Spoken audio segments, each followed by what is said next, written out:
Because Harvard has that brand of elitism, right? Yeah. You think if the Singapore government say we're cutting funding to RI and HC, there will confirm be some people who'll be happy. Apparently now the fees, if you include room and board and tuition, it's up to 87k US a year. Wow, astronomical. That's nuts. Some people can be just so negative. Handshake also can end up become like such a big issue. That one, I completely disagree with you. Yeah, they're just so people just want to find faults in everything. I think that's they're nitpicky. No, that was totally different, Terence. I mean, you could have stayed on Wall Street, Terence? Now you're doing this podcast all with this other person. You could have been a banker wanker. I decided to bring my talents back to Singapore. Before the next episode of the Yalabat podcast, we just have a little announcement to make because from 19th to 27th June, both Terence and I will be performing at the Happy Ever Laughter Party, the biggest comedy show of the year, brought to you by Dream Academy Singapore. It's going to be at Capitol Theatre, 1,000 seats per night for 9 shows, Terence. 9 shows. This is the biggest live anything that we've done. I think so. Major imposter syndrome in my head right now. Like, what the hell are we doing there alongside some of the funniest people in Singapore? 9 of them in total. And then us there as a duo. And I mean, people are going to recognize, the likes of Rishi, Sharul, Jackie, Fakafaz, who is now, goes by the name of Muhammad Fazri. All very well-known comedians. Don Xiao. Don Xiao, who has opened for us at our own live shows before. With amazing imitations of politicians in Singapore. It's going to be happening from 19th June to 27th June, total of 9 shows, which means that if we don't kill our set, right, we have to relive it 9 times now. I think you mean kill it, right? Not kill our set. Kill our set means our set gets correct. taken down. Not kill our set. Kill it during our set. Correct, during our set. But speaking of set, what are we even going to do? What does a podcasting show do at a stand-up comedy show? I mean, we're not going to be doing stand-up for sure. I think what we're going to try and do is, bring what we do on a day-to-day basis, which is talking about the news, making fun of it, and just trying to make people laugh as much as possible in 6 minutes. That means bringing on current affairs with a touch of humor, just as we do every week, right? So you won't be pacing up and down the stage, Terence. I won't be doing that whole stand around with a bottle of water and taking a break every few seconds. And we'll be doing it together, right? Together. So you jump, I jump, you sink, I sink, right? That's right. Exactly. And as opposed to the live shows that we have done where we are recording a podcast for an hour, this will be a very tight set because it's going to be 10 performing acts at Capitol Theatre, which is going to be super exciting. I mean, the history of that place, being able to perform there, so it's a big milestone for us also. Right? It is. We have watched shows there before. We've watched some of our friends perform there. It's so centrally located. And if you want to get tickets, right, there's still tickets available. They're going fast, but there's still tickets available. And with the link in the show notes, right, you get 20% off for all Cat 1 and Cat 2 seats. I think for all shows except the last show on the 27th. Good deal for just for Yalabat listeners, right? Just for Yalabat listeners. You click on the link in the show notes. You don't need to do a promo code or anything. You click on the link, you select your seats, and then after that, you choose the Yalabat pricing. It's 20% off Cat 1, 15% off Cat 2 for all shows except the 27th show. But you got 8 shows to choose from, man. So no excuses for not coming to see us, right? Exactly. If you have missed our shows in the past, you have 8 shows. And after that, I mean, every night we will hang around with the other comedians to stick around and take some photos and meet some of you all if you choose to come. Cool, man. So please check it out. Would love to see you all there. The link is in the show notes. Now on to the podcast. What's up, everybody? Welcome to another episode of Yala, your thrice weekly podcast where we talk about the hottest news with a touch of what, Terence? Good old humor. Good old humor, man. Well, welcome back. Welcome back. Welcome back to 2025, Harish. How was 2020? That was a blast from the past, man.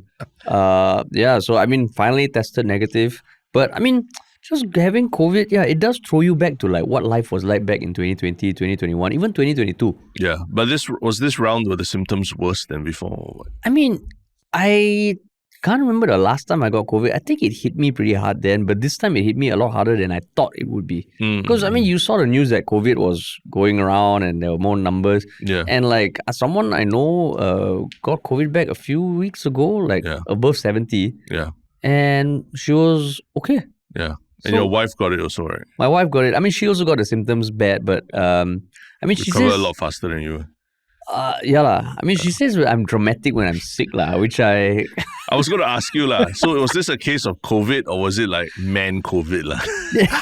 They coincided with Ronaldo and Portugal and the French Open and all that lah.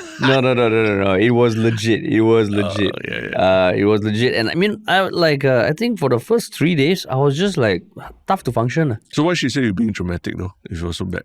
I mean, because I think. You know, like how generally when I'm happy, I can be damn happy. Yeah. When I'm sad, I can be damn sad, right? Yeah. Because I got it and I felt like immobile. And honestly, I felt sad that I couldn't play with my daughter. I got sad lah. Then she was like, okay, don't be so dramatic. I also have COVID. And because she recovered fast, she was like taking care a lot of the kid. So this is where I know you're smiling because I know what you're thinking. I'm hearing the story and I'm feeling so much compassion for you. I know what you're thinking. It is totally untrue that I reveled in the fact that I can't spend time with my kid. No, Terence, it was tough. No, it's not that. It's sad that you can't spend time with your kid lah, but essentially you got like a man break lah, a man holiday lah, right? You concentrate on your work, play Notion all day. No, honestly, like if I could have done more work, I would have. But the first 3 days when I tested negative last Friday to Sunday, I was like, whoa, bit hard lah. And I guess the last time you got COVID also, you weren't a dad yet lah. Yeah, I weren't a dad. Yeah, I think after you become a dad, like responsibilities become like real responsibilities lah. You can't just like outsource them or farm them out to someone else to do. Yeah, right? And I mean, plus like my daughter's 9.5 months now, which is the super cute phase lah. Yeah. So not being able to play with her was a bit annoying. But I think it's just surprising lah. And then the thing about COVID is you can't really take medicine to kill off the virus, right? So you just take medicine to treat the symptoms. Yeah. Which to me also I'm like, oh shit. It just reminded me that COVID was one of those you have to just outlast the virus lah. So you regret not taking the booster, as you mentioned, Maybe it could have been better. Regret lah, because I don't know. I mean, now technically I should have the antibodies, right? Technically, Technically, right? Like now, if you go for booster, is what, the 5th shot? How many shots do you have? I can't even remember. I think I was 3. Three, and then after that I didn't. So you also haven't taken the 4th and 5th, lah. But I've taken like flu vaccine and all that since. Does it transfer over? Not transfer over, but I mean flu. I had a very bad case of influenza A earlier this year. Yeah. And it's quite serious all this. Did I question you about having a man break when you had influenza? I don't think so, Terence. No, because I was really down. Where it's like, exactly like what I'm saying. Wow, very excited. Ronaldo won the UEFA Cup and everything.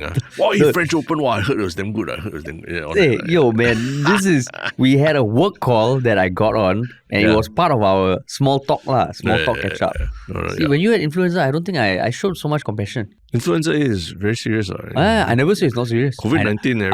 I never say you got man break. There are literally political parties that run on the campaign telling us that COVID-19 was it's like nothing. It's like, So now you gaslighting my COVID symptoms, is it? No, not me. I'm not the one that said you got man COVID and all that, right? You just did. I was asking you whether it was with that smirk on your face. No. It happens. I mean, when I got my sprain also, I think the first few days I got it, it was super. I was very dramatic about it also. My leg was like 90 degrees in the air when I slept and stuff like that. And I think very curious looks from my child and my wife is it really that bad? But it is. I don't know. Maybe it just comes with age also, like where your tolerance of pain, goes down a little bit.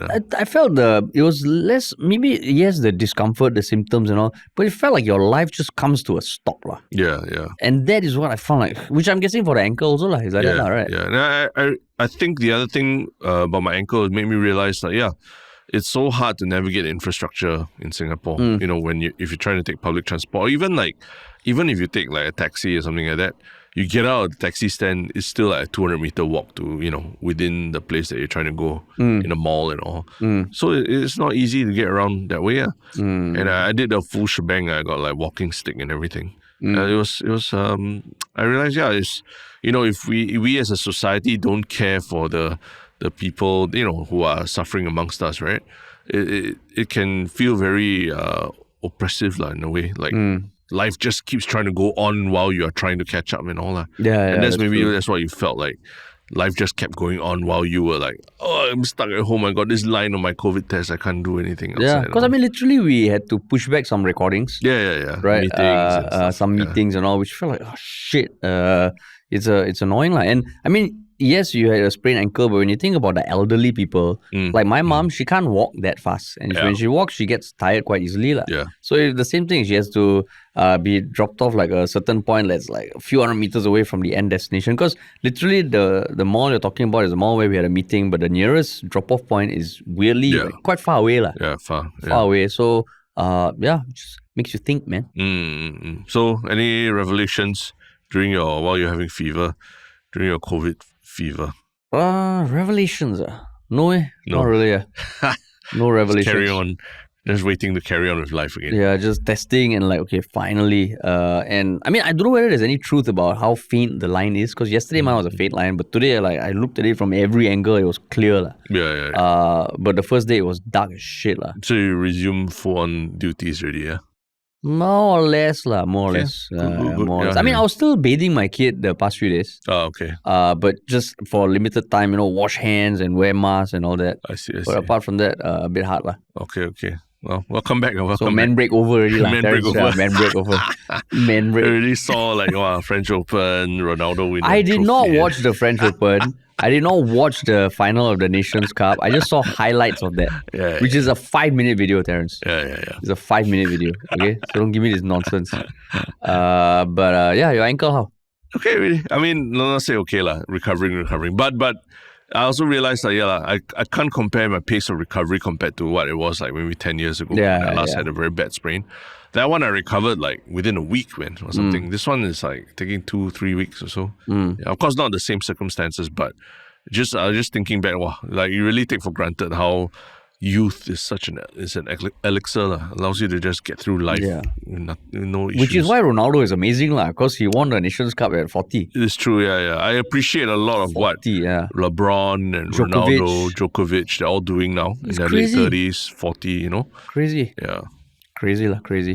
But yeah, man, life goes on. And even the topics of today we talk about, like, a lot of consoling needed, right? Because life needs to go on for these people.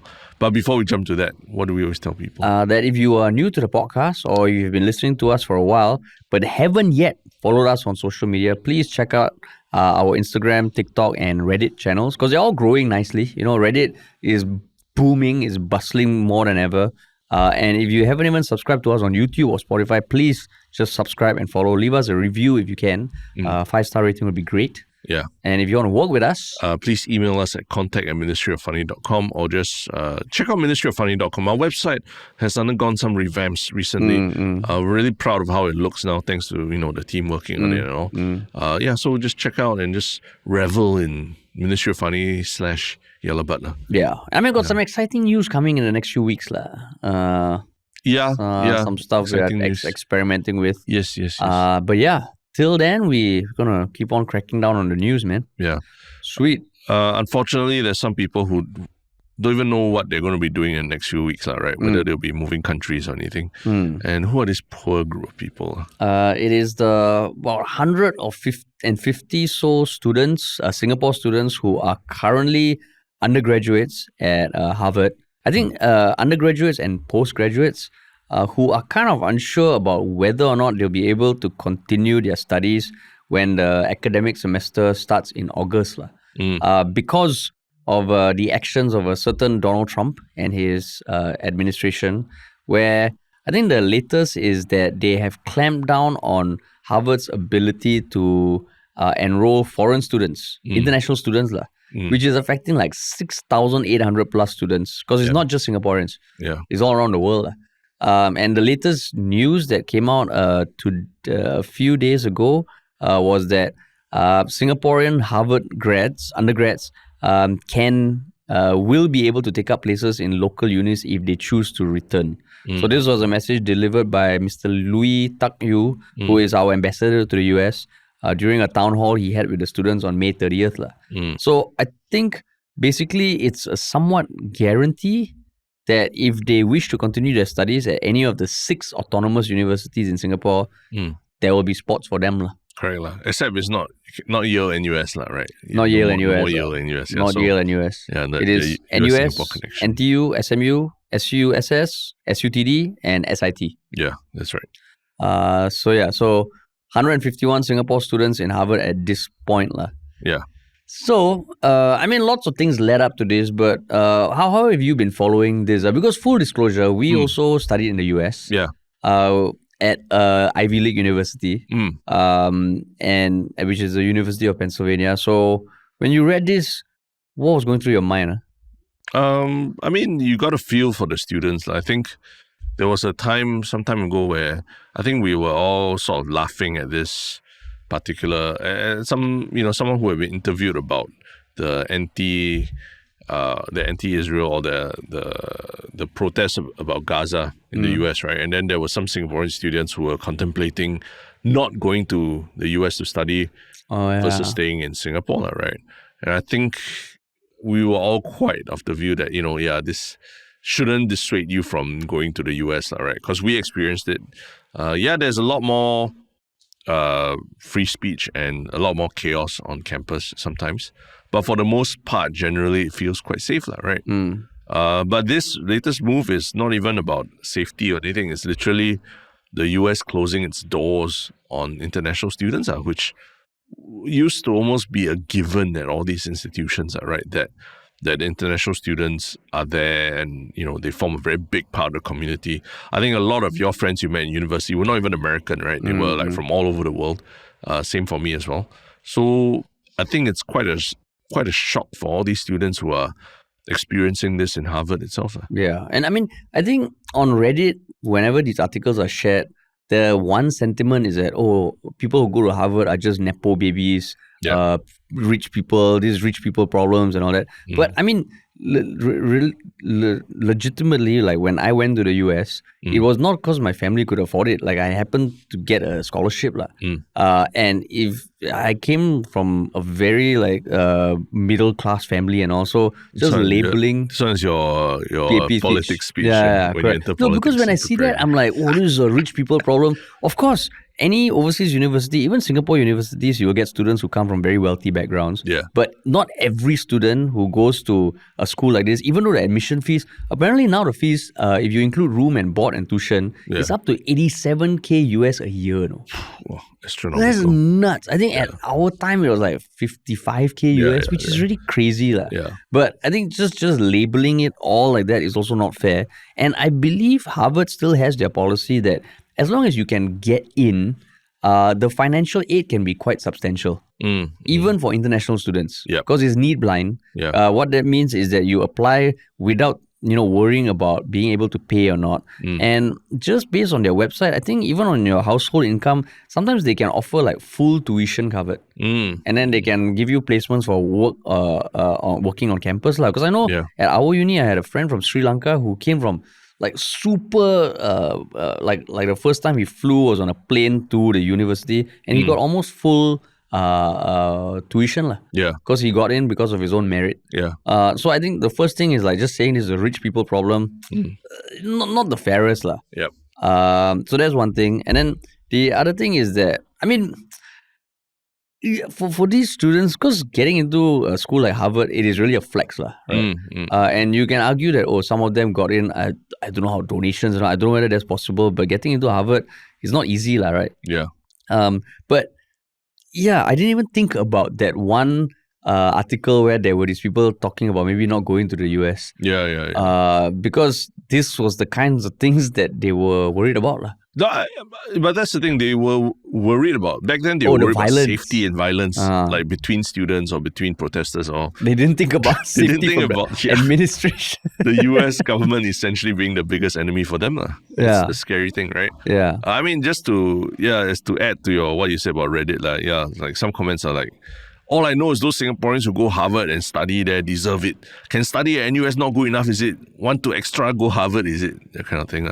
Not just on Reddit. On the ST forum, there are people who said that I sympathize with the Singaporeans studying at Harvard, but I wonder if the message is that our local universities do, in fact, have the capacity to take in more local students?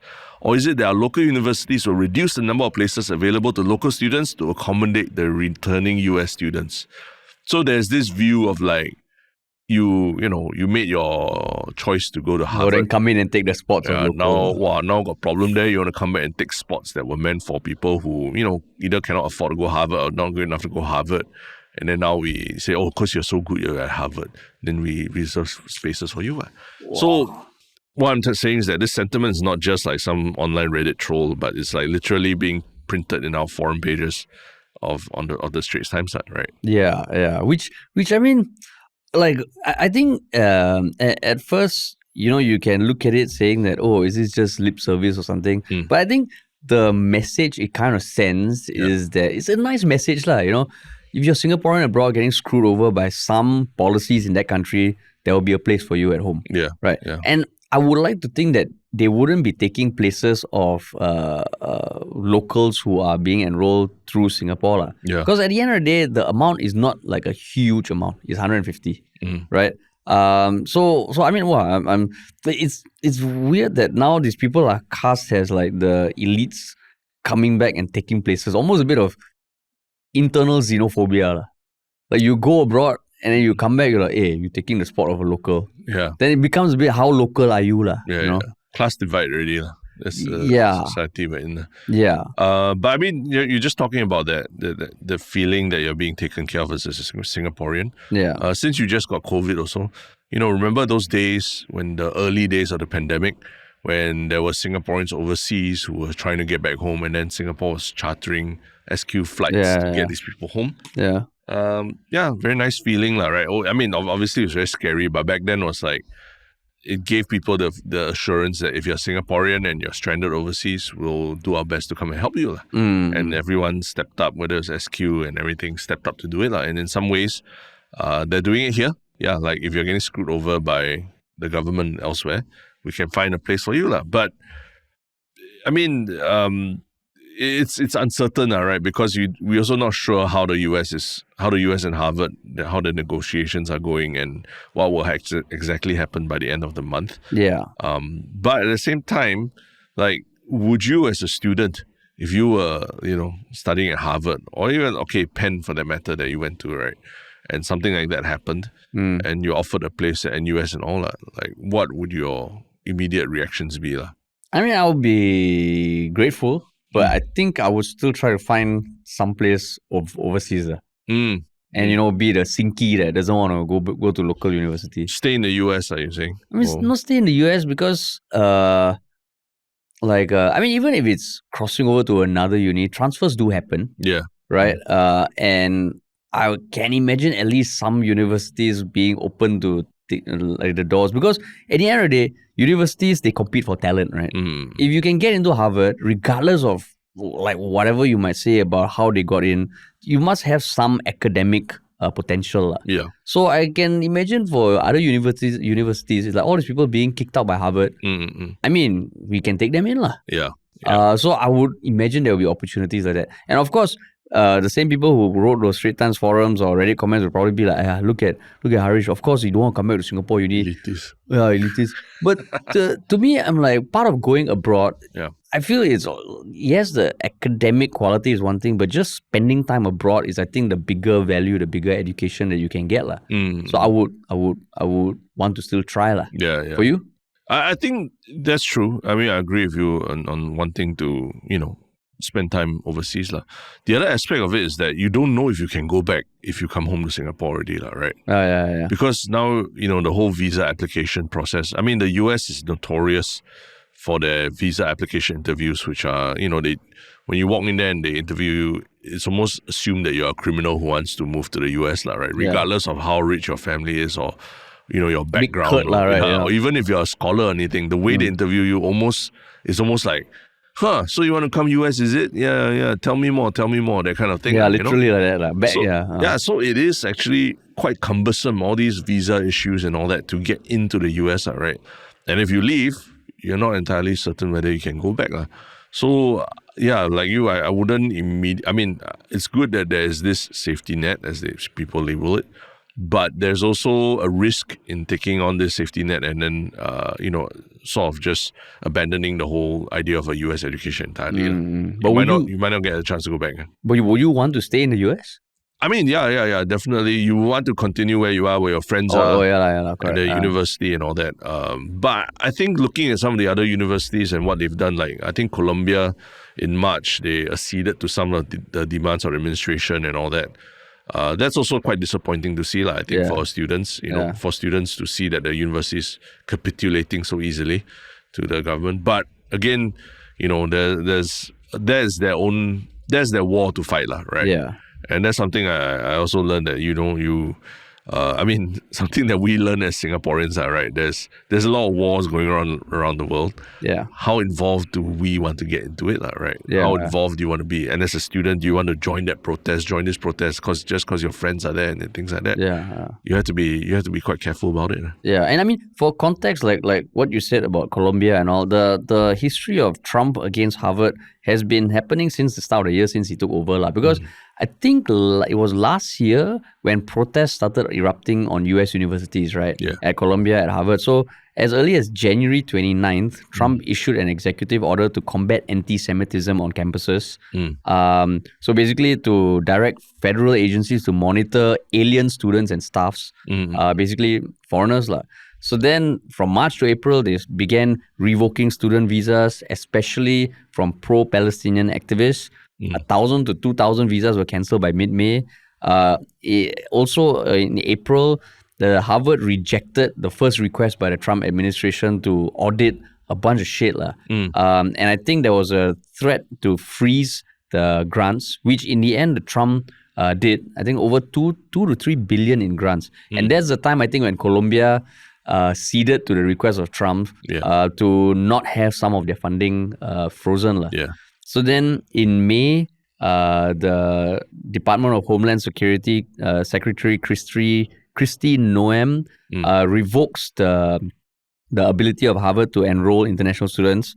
And then May 27, the State Department halts visa interviews worldwide. And then there was some ruling by a judge that prevented that from being enforced. So right now, I think the latest June 4th to June 6th, Trump issued an executive proclamation.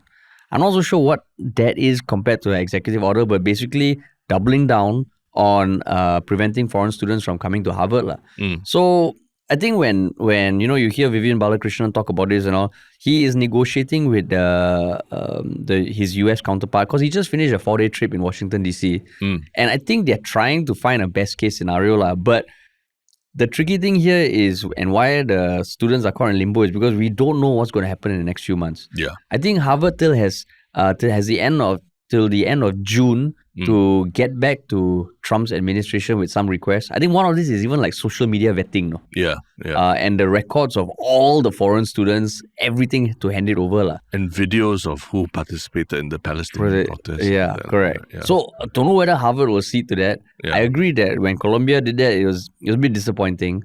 No idea what our alma mater is doing, but it feels like, wow, this thing is going to be an ongoing battle. So for even the Harvard students, whether or not they want to carry on in the US, I have some nephews who got a chance to study abroad, and one of them told me specifically he would rather go to the UK than the US. Then I was like, actually now, I remember when we were going, I wanted to go to the US. Yeah. But now if I had a chance, I would say actually Europe feels a bit more enticing. Yeah. And I think that's the thing about America's branding, right? It is taking a little bit of a hit internationally, right? Yeah. Where people might not see America as the bastion of freedom and exploration as it used to be during our time. Yeah. And that's the new reality of what life is like under Trump also, right? Yeah. And I mean, he even tweeted something or had a post on Rumble saying that he wants to take the $3 billion in endowments to Harvard and give it to trade schools, which you can imagine for the hardcore Trump supporters who want to make America great again, right? Yeah. That's a very powerful promise, no? Yeah. The trade schools, I believe, are like the technical school equivalents, like the ITEs and all that. So to kind of boost up all the craft skills of US citizens. Yeah. But like going back to what the students should do you think that there should be more pride in going to Singapore unis or not. Hmm. Now it's like the new world order, Terence. Yeah. PM Wong himself said, we need to think about a new world order, our place. Maybe it's time people start thinking, support local universities. I mean, I would like there to be more pride, right? But I mean, recently we were here having a debate about what they're doing at Yale and US. The libraries are, practically destroying DVDs and pulping books or shredding books and all that, right? You want to see them step up also, step up to the plate, right? You want to be in the same league as like Harvard and all that. You got to. I mean, PR-wise, you got to be seen as like protecting academic freedoms and stuff like that, right? Which I mean, unfortunately, in recent months, I think like the Yale and US thing was a big dent in the reputation of the school. So I mean, the pride thing. I think as Singaporeans, we should not begrudge those who choose to go to a place like Harvard, and then eventually because of shit that happens there, they choose to come back, right? We should not be angry at them or say that they're depriving someone of a space, right? Because I think if they wanted to go to a local university, just on their grades alone, it should have been not a problem for these people, right? So yeah, we should not judge them, and we should try to think of it as like Singapore trying to stay afloat in the storm, right? There's a storm in the world around us. Don't want to use Lawrence Wong's term, but that's what it feels like, right? For these students, they're sort of awash and afloat, and they don't know what to expect in the next 30 days. So yeah, I mean, you'll see a lot of negative comments on Reddit, all that. Yeah, and some people can be just so negative. Handshake also can end up become like such a big issue. That one I completely disagree with you. Yeah, they're just so people just want to find faults in everything. I think that's they're nitpicky. No, that was totally different, Terence. Don't paint a brushstroke across two different. This one, that one I totally against you. But on this, I'm with you. Contrarian, and like wow, find nitpick in everything. But the truth is, Singapore Harvard students are facing a crisis now, and we should do our best to support them, Yeah. Because I mean, you think about it, right? Like, if people get a chance to work abroad, typically it's seen quite positively, right? If athletes get a chance to play at foreign clubs, it's also seen quite positively. Yeah. So I think, of course, there will be people who go to these overseas unis with no intention of coming back to Singapore. Yeah. Of course, there are scholars who take the scholarship and break the bond and carry on living abroad. We know people like that. Yeah. But there are also people who go there and come back. And, it's almost kind of like experiencing different things and coming back to Singapore. And, I mean, just having that how you say, patriotism. You're talking about yourself, is it? Yeah. I mean, I had to come back. I mean, I won't deny that after graduating, if I had my choice, I would have wanted to work in the US for a while. Like you, Yeah. But then I had to come back. I don't think I would have migrated. I mean, hard to say. But I think just labeling people as going abroad to what? Because they want to abandon Singapore, also a bit harsh. Yeah, it's a bit harsh. I mean, you could have stayed on Wall Street, Terence? Now you're doing this podcast all with this other person. You could have been a banker wanker. I decided to bring my talents back to Singapore. The US doesn't deserve my talent. Oh, it doesn't deserve. Right? Exactly, Terence. I'm very back here. Exactly. Contribute to talking about handshakes. Talking about handshakes. Having our stuff like be in Hansard forever. Singapore's history. We're creating history in Singapore. Nice one, Terence. Nice one. We can pat each other's back. We can pat each other's back. But yeah, it's a rough situation for them. I mean, shout out to Lui Tak Yew, who used to be Transport Minister. He's now he's last time he was facing all these MRT breakdowns. That was his big problem. Now the big problem is like communications breakdown between the US and Singapore. Things and I mean, you never know how it's going to spill over to other universities, right? Because Harvard is one of the most well-known university. So it's almost maybe Trump is using them as like the example, And they're 389 years old. Yeah. Holy shit, man. And that's the crazy thing, you think about it. Imagine if Lawrence Wong started to go to war with NUS over something, right? Like so personally going to war. And say no Malaysians allowed. no foreigners. Yeah, sorry, NUS, we're going to cut your funding or that. Like, Yeah. it'd be huge news, right? Yeah. But in the US, that's literally what they're doing. Even their own most storied institutions that have been hundreds of years old, even the president is going after them. Right? But you think there will be a difference? Because Harvard has that brand of elitism, right? Yeah. You think if the Singapore government say we're cutting funding to RI and AC, there will confirm be some people who will be happy.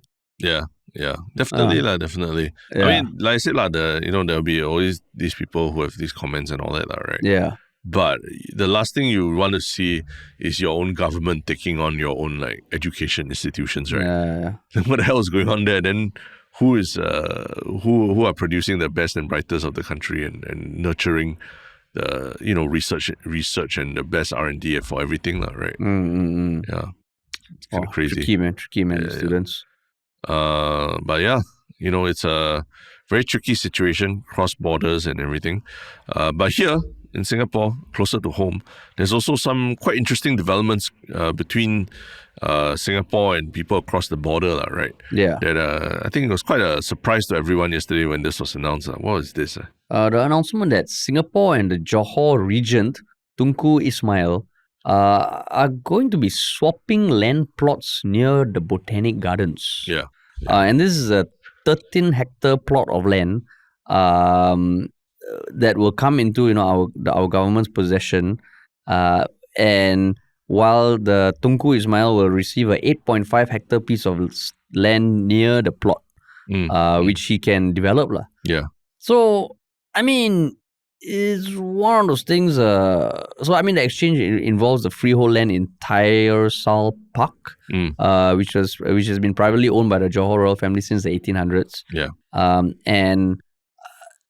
So apparently he has plans to develop a multi-billion-dollar luxury living estate. According to, I think Bloomberg in 2021 had an article that said something like that. Yeah, correct. And even Istana Woodyuk, which is that very dilapidated, seemingly haunted mansion in Singapore, it's also on land that is owned by the Johor region. Yeah. So when you saw this, right, what came to mind, Terence?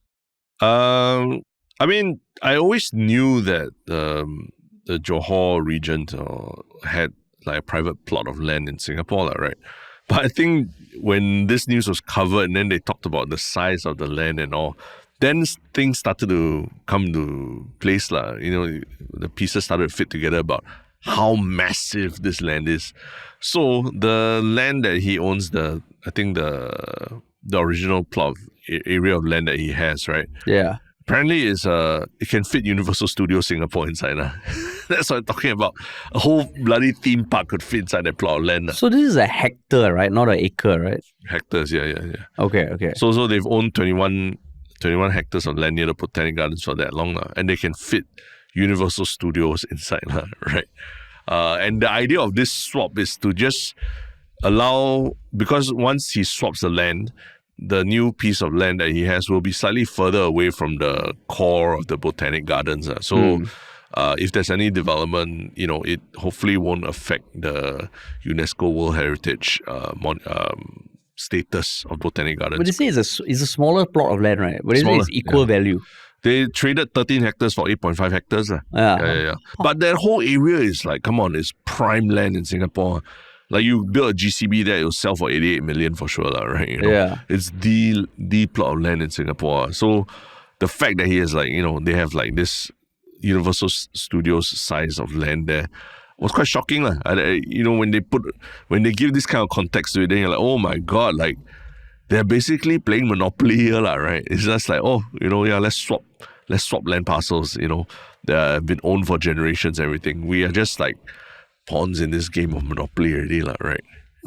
Okay. So because when you say Universal Studios, it's still hard for me to fathom how big the space is. You haven't been to Universal Studios? I have, but I haven't walked around the whole perimeter or something. Okay. How many football fields? You go by football fields. How many ride-out roads? How many 26 ride-out roads does that feel? No, I mean, okay. So a hectare can hold 2.5 football fields. Okay. Okay, and he is going to get a plot of land of like 8.5 hectares compared to the 13.5 hectares he currently owns. 13, 13. No, he owns 21 hectares in total, but the land that he's swapping is 13 hectares for 8.5 hectares. So 21 times 2.5. So he has basically land the size of 52.5 football fields. Correct. That 52.5 football fields of Singapore that the Johor Regent owns, which is nuts. I mean, I forgot that there's this agreement. I think last time I remember thinking about it, but I was like, oh shit, this is new news. And then I feels vaguely familiar.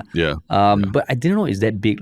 And I was thinking, like, actually, why the hell does he own part of the land? Are you aware of the history? This predates even the founding of Singapore. It's from the colonial era already, right? Yeah, somewhat. I mean, so actually no, like basically, so Johor was part of the Johor Riau Lingga Sultanate before 1819. Yeah. So then Stamford Raffles came, he negotiated with Temenggung Abdul Rahman and Sultan Hussein Shah of Johor to establish a British trading post in Singapore. Part of the deal, the British East India Company agreed to annual payments to both of them, in some way like renting. So, but in 1855, there was a treaty of separation between the Temenggung and the Sultan Ali of Johor that split Johor into two kind of like branches. And certain land parcels in Singapore remain under the ownership of the Johor royal family while everything else was vacated. So, yeah, it predates 1819. But it's just something people should know about. 52.5 football fields, which is now going to be slightly less. Yeah. And I think there probably is, a diplomatic reason to allow the Johor region to have that land, right? They owned it first, even before modern Singapore was founded, right? But you know how these things work in countries. They can always find ways to claim back land and all that, right? But I'm sure there is something to do with like maintaining diplomatic relations and ties with Johor or with Malaysia, right? But Singapore doesn't own any land in Johor apparently. Yeah. But I just found it funny how, Singaporeans, we always talk about, our favorite pastime is to go JB for the weekend, to go and rest and relax and see greenery. Maybe for the Johor region, it's like, his pastime is to come to Singapore and see the greenery in this his area. In the 52 football fields and everything in his own area. That's his weekend getaway. Yeah. And it's relatively untouched now, right? But the reason why this swap was kicked off was because I guess the URA wants to develop some stuff around Botanic Gardens. They say that it could be Botanic Gardens, or it could even be extend like what Dempsey is for people. That's what people are speculating also, that there could be an expansion of the whole Dempsey area, which is, Dempsey in itself already is quite a vestige of the past, right? Single-story buildings, not a lot of built up space, right? Yeah. So I'll be surprised if the land is only used for something like more high-end cafes and things like that. Because I think right now the official announcement is that the plot will remain undeveloped for now. So there's possibility for residential, there's possibility for expanding the Botanic Gardens. But so I guess that's why the Istana Woodyak is like cordoned off, right? It's considered trespassing if you go in. It's private property. Yeah. So next time you don't go JB, you go there. You get to say people, what do you do over the weekend? I went to part of JB. No, but that is land, it's not owned by JB, or it's owned by the region. Oh, that's true. So it's still private property and also. It's private property. But don't hear it from us. Don't go and do that. Yeah, but it's regulated by Singapore laws. Yeah, correct. Wow, that's crazy, I guess why this is shocking is also because in Singapore every day the only thing we hear is that there's not enough land, there's not enough space, it's also expensive. There's so little undeveloped areas in Singapore. And then you hear what in the middle of the town there's suddenly this 52 football fields. Actually, there's one thing you realize when going to army, right? Actually, Singapore, there's a lot of greenery. Or even when we were driving around Singapore on our GE bus, when you go to certain parts like, I don't know, West Coast GRC or Sembawang, there's a lot of greenery. Yeah, there is. Right. Yeah. But whether you want to live in it is another question. Yeah. Then you're being too picky, Terence. Yeah. But you ask the people at Tengah, like, do they have enough facilities and amendments. What do you call it? Not Amenities. Amenities around them, right? Yeah. Are they being picky by wanting all these things? No, they just want to live their lives. They just want to live their lives, man. Yeah. So excited to see what multi-billion-dollar luxury places, residences he's going to build up there. Wow. Yeah. That is shocking, man. But and do you know what the difference is between like a regent and prince? No. What's the difference? Let's see. If you had to harbor a guess. I would guess. Actually, I don't know. What's the difference? So apparently, they refer to very different roles in a monarchy. So a prince is a male member of the royal family, usually the son or close male relative of a king or queen, and is tied to birthright, bloodline, and royal status. A regent is a person who rules on behalf of a monarch, who is unable to rule due to being absent, being incapacitated or something. So apparently it's like it's a temporary thing. Yeah. So in 2019, Tunku Ismail, the Crown Prince of Johor, was appointed Regent of Johor while his father, Sultan Ibrahim, took a break from state duties. So I guess by right, because his father is around, Sultan Ibrahim, he is the rightful ruler, but he's the Regent of Johor at this point, because even though he's Crown Prince, technically his father is still the person in charge. I guess that is the reason why he's regent, but he's also crown prince lah. Yeah. He's regent but also crown prince. But damn, yeah. Let's wait and see what happens to that. Let's wait and see, man. But I mean, maybe nothing will happen. Maybe the next 10 years it'll still be undeveloped. Yeah. Right. True. But well. So speaking of Reddit and all that, right? Do you have one Shiok comment of this week? You have yours? Not. Let me just pull mine up. Mine's on YouTube. Yeah. I mean, mine was something about from long-time commenter Jungle Jimbo.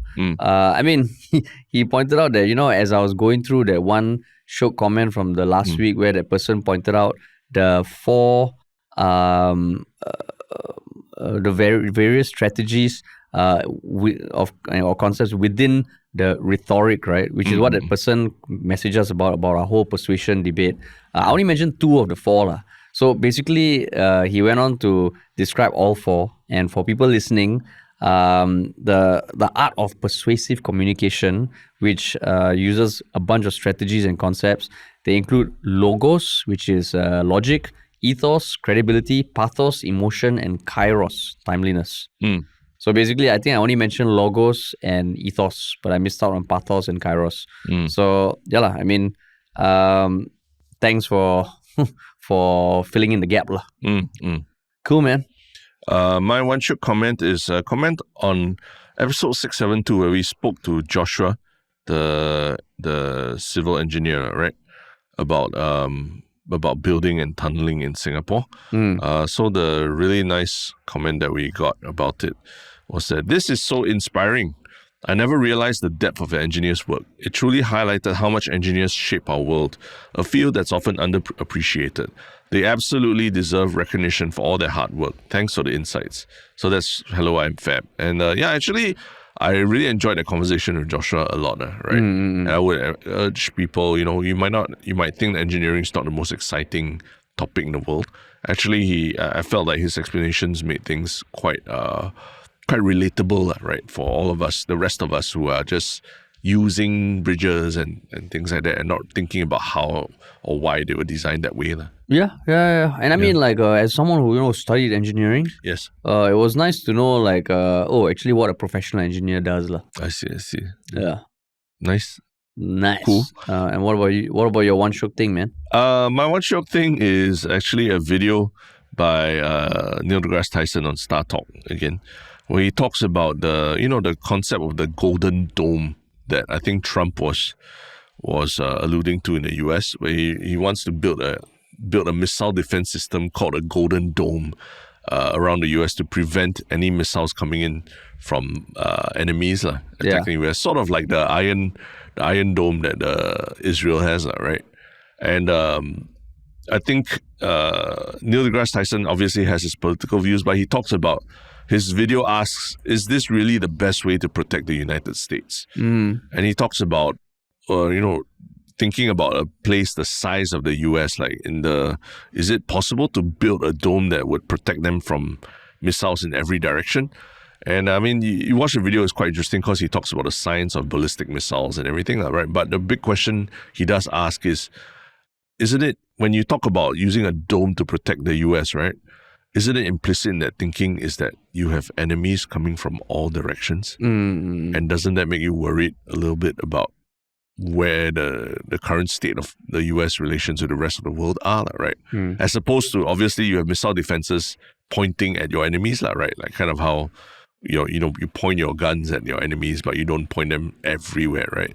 So yeah, just he made this discussion about the science of the Golden Dome a bit more philosophical that way. Because I mean, the country that has the most famous dome protection system in the world is Israel. Yeah. And they are not that big. Yeah. And they literally have people they consider as enemies from all sides. Yeah, exactly.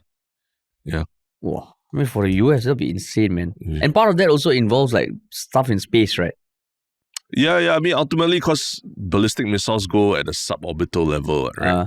And the only thing that, once they reach suborbital, the only thing that really, the only force that works on them is gravity, already, right? So yeah, there's a very interesting discussion about the science of ballistic missiles and all in there as well. Neil deGrasse Tyson does a much better job of talking about it than I will. So I definitely say you got to watch that video to understand it. Oh, cool. Okay, cool. My one Shiok Thing is this channel that I came across recently. I mean, I've seen some of his videos, but it's a channel called Brian Tyler Cohen.